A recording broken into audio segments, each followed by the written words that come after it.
त्यौहार सारे संपन्न हुए और दीपावली में समय है। अभी ये सही समय है प्रश्न पूछने का प्रशासन से और शासन से। आईजी साहब ने कहा कि भारतीय जनता पार्टी के सारे लोग इसमें गुनहगार हैं। शासन के प्रेस कॉन्फ्रेंस में शासन के अन्य मंत्रियों के साथ साथ मोहम्मद अकबर जी जो कवर्धा के से 60,000 से जीते हैं, कवर्धा की जनता ने इतना प्रेम दिया है उनको, उनकी कवर्धा की पीठ पर 60,000 डंडे मरवाने वाले मोहम्मद अकबर जी ने कहा कि वीडियोग्राफी की गई है और वीडियोग्राफी में जितने लोग हैं उनके खिलाफ ही FIR हुआ है और गिरफ्तारियां हुई हैं। 295 की धारा मुझ पर भी लगी और सारे भारतीय जनता पार्टी के नेताओं पर लगी। मैं ये पूछना चाहता हूं कि 295 यानी कि किसी धार्मिक भावनाओं को ठेस पहुंचाने वाली धारा है, ये कैसे संभव है? 353 यानी कि सरकारी कार्य करने वाले किसी सरकारी कर्मचारी पर बल प्रयोग करना, ये 353 की धारा हम लोगों पर लगी।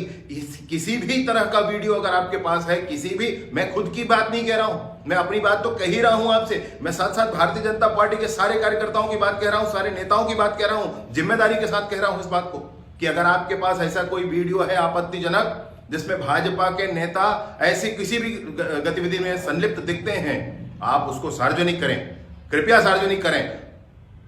धाराएं लगा लेना ये तो पुलिस के हाथ में है और जिस तरीके से गिरफ्तारियां हुई हैं, मैं आपको बताना चाहता हूं कि रायपुर माना गुड़ियारी से कोई गिरफ्तारी नहीं हुई है। मैं आपको यह भी बताना चाहता हूं कि भोरमदेव दर्शन करने के लिए आने वालों की गिरफ्तारियां हो गई हैं। घिरघोसा गांव में, भोरेवाड़ा गांव में जिनकी गिरफ्तारी हुई है वो कांग्रेस के जिला के अध्यक्ष जी जो हैं कवर्धा के, उनके भतीजे हैं। वो हॉस्पिटल आए थे मिलने के लिए, वो 3 तारीख से जेल में बंद हैं। ऐसे ऐसे लड़कों को जेल में बंद किया गया है जिसका कोई औचित्य नहीं है।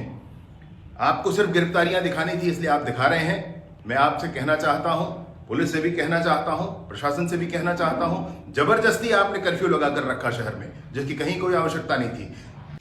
भारतीय जनता पार्टी के नेताओं पर सिरे से यहां से वहां तक सबके ऊपर विभिन्न धाराओं के साथ FIR कर देना, पार्टी को बदनाम करने की कोशिश करना। आप तो राजनीतिक आदमी हैं, आपने तो राजनीतिक रोटियां सेकना चाहिए मोहम्मद अकबर साहब, लेकिन साथ ही साथ ये बताएं कि IG साहब भी आपके साथ सुर में लाते हैं, उनको भी प्रशासन का कोई ध्यान नहीं रह गया है। इस पूरी बात के लिए मैं एक बात जरूर कहना चाहता हूं कि प्रशासन कैसा हो गया है कवर्धा में कि जिसकी पीठ पर शासन इतनी दबाव के साथ बैठा हुआ है और शासन भी मतलब क्या, शासन के बहुत छोटे छोटे, मतलब शासन पक्ष के बहुत छोटे छोटे कार्यकर्ता SP और कलेक्टर को कुछ नहीं समझ रहे हैं। अरे कवर्धा में मोहम्मद अकबर जी के ही प्रवास के समय एक आरक्षक को सरे राह झापड़ों से पीटा गया, अनेक झापड़ लगाए गए उसके, और FIR नहीं होता है। मतलब क्या समझेंगे भाई? अभी कोई दूसरा करके दिखाए इस काम को। मैं पूछना यह चाहता हूं कि अगर पुलिस प्रशासन कार्यवाहियां करना चाहती है तो उचित कार्यवाही करे। बार बार अपील मेरी यही है कि राज किसी व्यक्ति का नहीं होता है, राज कानून का होता है और कानून का राज होना चाहिए। पुलिस प्रशासन ने हर बार पक्षपात किया है, चाहे वो जमुनिया की घटना हो, चाहे भिमौरी की घटना हो, चाहे खजरी की घटना हो, चाहे गड़ई गुट की घटना हो, पौड़ी की घटना हो, कवर्धा की घटना हो, विभिन्न घटनाएं हर बार पक्षपात किया है। और इस बार तो हद कर दी है। तलवार लहराते हुए वीडियो सबने देखा है, वहां पर कार्यवाही की कोई बात नहीं है, चिन्हांकन पहचान करने वाली की कोई बात नहीं है। झंडे को उतारा गया है। अब तो ऐसा वीडियो सामने आया है कि प्रशासन के माध्यम से सीढ़ियां लाई गई और फिर सीढ़ी पर कोई चढ़कर झंडा फेंकता है नीचे और उस झंडे का अपमान किया जाता है, भगवा ध्वज को पैरों से कुचला जाता है, डंडे से मारा जाता है।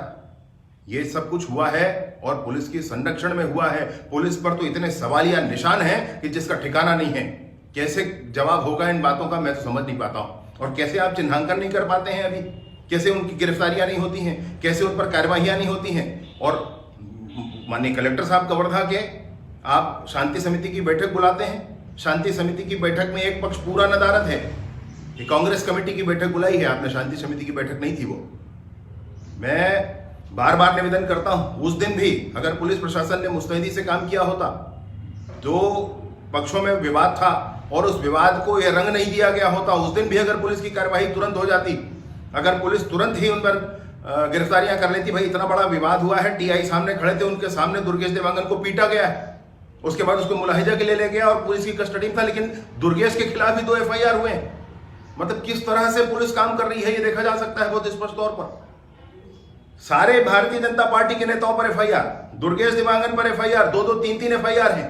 307 की धारा एक और व्यक्ति पर लगा दी गई है।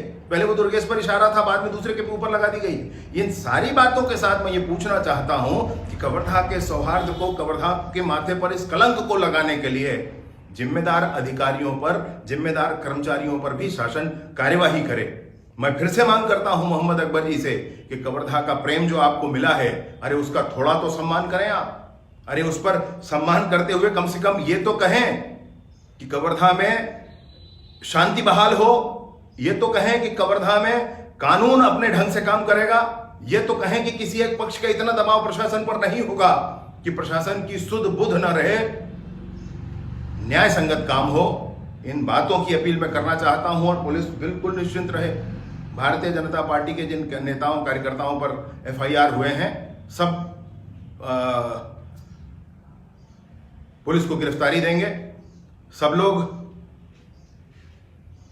न्याय से लड़ाई लड़ेंगे, कानून के दायरे में लड़ाई लड़ेंगे, इसमें कोई संशय किसी के मन में नहीं होना चाहिए। और भारतीय जनता पार्टी के नेताओं पर FIR लगा करके जिस तरीके से आपने ये कोशिश की है कि भाजपा बदनाम हो, उस दाग को धोने के लिए, उस बात को, सच्चाई को जनता के सामने लाने के लिए भारतीय जनता पार्टी का एक एक कार्यकर्ता काम करेगा। एक आखिरी बात आपसे कह दूं, माननीय मोहम्मद अकबर जी, आपने कहा कि जो झंडा निकाला गया था, जो भगवा ध्वज निकाला गया था, उसको फिर से लगवा दिया गया है। नगर पालिका ने ही वो झंडा उतारा था। मैं पूछता हूं कि किसके कहने पर उतारा था, किसके आदेश पर उतारा था? फिर आपने कहा कि नगर पालिका ने के माध्यम से आपने झंडा लगवा दिया, तो फिर से नगर पालिका झंडा लगा दे। भगवा ध्वज तो ऐसा खिलौना हो गया, चाहे जो चाहे वो कुछ करे, संभव नहीं है। वहां पर ध्वज लग जाएगा।